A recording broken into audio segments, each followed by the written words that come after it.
ফিতরা সম্পর্কে আমরা অনেকে পরিপূর্ণ পরিষ্কার না, অনেকে ধোঁয়াশার মধ্যে থাকি। সদকায়ে ফিতির এটা একটা পরিবারের কর্তা যিনি, তিনি তার পরিবারের সকল সদস্য যারা তার একান্নভুক্ত, যাদের ভরণ পোষণ তিনি দিচ্ছেন, এটা তার অধীনে, তারা সবার তরফ থেকে, তাদের সবার তরফ থেকে পরিবারের কর্তা যিনি উনি দিবেন।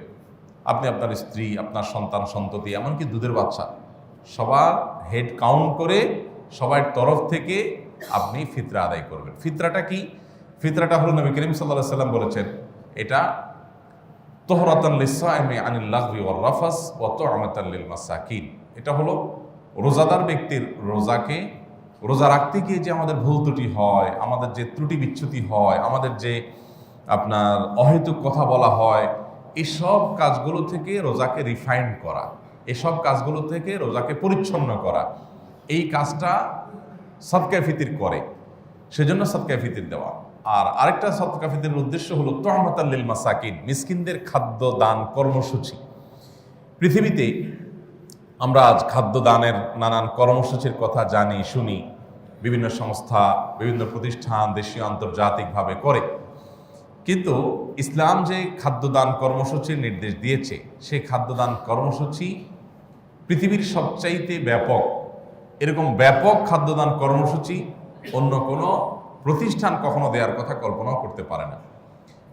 একটা দিন, ঈদের দিন অন্তত, পৃথিবীর সকল অভাবী, সকল গরিব মানুষের বাসায় ভালো খাবারের ব্যবস্থা থাকবে, এটা নিশ্চিত করতে চায় ইসলাম। যে ঈদের দিনটা অন্তত মন ভরে হাসি মুখে মানুষ যার যার যে প্রিন্সিপাল ফুড আছে, সে ফুড, প্রধান খাদ্য যেগুলো আছে, সেগুলো তাদের বাসায় থাকবে এবং তারা এই একটা দিন অন্তত না খেয়ে থাকবে না, খাবারের কষ্ট করবে না, মন ভরে একটু খাবে। এই ব্যবস্থা যেন হয়, সেজন্য এই ফিতরার নির্দেশ আমাদেরকে দেওয়া হয়েছে। এটা ওয়াজিব, এটা আবশ্যক। এই ফিতরা আদায় করাটা জরুরি, এটা কোনো নফল কাজ না, করলে গুনাহ হবে। অতএব এই ফিতরাটা আমরা সঠিকভাবে সবাই আদায় করবো ইনশাআল্লাহ তাআলা। ফিতরা আদায়ের সাথে যাকাতের সম্পর্ক আছে কিনা, এটা নিয়ে ইমামদের মধ্যে মত পার্থক্য আছে, কিন্তু আমরা সবাই চেষ্টা করব যার যার জায়গা থেকে দেওয়া। যদিও আপনার ফিতরা আদায়ের ব্যাপারে হানাফি মাযহাবের ফতোয়া হলো যে এটা শুধুমাত্র যাদের উপরে যাকাত আবশ্যক হয় তাদের জন্য, ওই পরিমাণ সম্পদ থাকলে তাদের উপরে বর্তায়, বাকিরাও দিতে পারেন রোজাদার হিসাবে রোজাকে রিফাইন করার জন্য। অন্যান্য ইমামদের মতে অবশ্য ধনী হোক গরিব হোক সবার তরফ থেকে দিতে হবে। তো যাই হোক, এই ফিতরা আমরা আদায় করার চেষ্টা করব কখন? এটা হবে চাঁদ উঠার পর, ঈদের চাঁদ দেখা যাওয়ার পর থেকে নিয়ে আপনার ঈদের নামাজের আগ পর্যন্ত, এই সময়টাতে।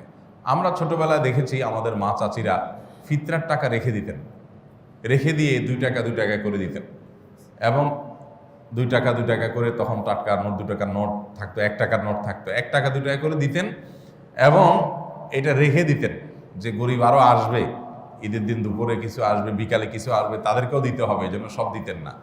তো এইভাবে দিলে ফিতরা আদায় হবে না, এটা ওনারা জানতেন না, ভুল পদ্ধতিতে ফিতরা দিতেন। নবী করিম সাল্লাল্লাহু আলাইহি ওয়াসাল্লাম বলেছেন, ফামান আদ্দাহা ক্বাবলা সালাতি ফাহিয়া সাদাকা মাকবুলা। যে ব্যক্তি ঈদের নামাজের আগে ফিতরা আদায় করবে, সেটা ফিতরা হিসাবে গ্রহণযোগ্য হবে আল্লাহর কাছে। ওমান আদ্দাহা বা'দা সালাতি ফাহিয়া সাদাকাতুম মিনাস সাদাকাত। আর যে ব্যক্তি ঈদের নামাজের পরে ফিতরা দিবে, সেটা জেনারেল ডোনেশন হয়ে যাবে, এটা ফিতরা হবে না, আপনার ফিতরার ভূমিকা ওইটা রাখবে না। অতএব ঈদের নামাজের আগে দিতে হবে। দেখুন ইসলামের সৌন্দর্য, ঈদের নামাজের আগে কেন, পরে হলেও সমস্যা কি? এমন ইসলাম চায় আপনি আমি, আমাদের যে আনন্দ আছে, আমাদের যে ভোগ আছে, আমাদের যে উৎসব আছে, আমাদের যে উল্লাস আছে, আমাদের যে ফুর্তি, এটা করবার আগে আমি অন্তত এক বা একাধিক পরিবারের হাসি এবং আনন্দের ব্যবস্থা করে তারপর আমি হাসব। এ হলো ইসলামের নির্দেশনা। আমি একটা গরিবের বাসায় খাবার পৌঁছাই দেব, সেই খাবার, সেই খাদ্য তাদের আনন্দের কারণ হবে, দেন আমি ঈদগাহে যাব। কারণ ঈদের পূর্ণতা, ঈদের আনন্দ, এটা 16 কলায় পরিপূর্ণতা পায় কখন? ঈদগাহে যাওয়ার পর। ঈদগাহে যাওয়ার পর ঈদের নামাজ পড়লেন, এটা হলো ঈদের আনন্দ পূর্ণ মাত্রায় পাওয়া। এই ঈদের আনন্দ পরিপূর্ণ মাত্রায় আপনি করবেন, তার আগে অভাবী পরিবারের মুখে হাসি ফুটাবেন।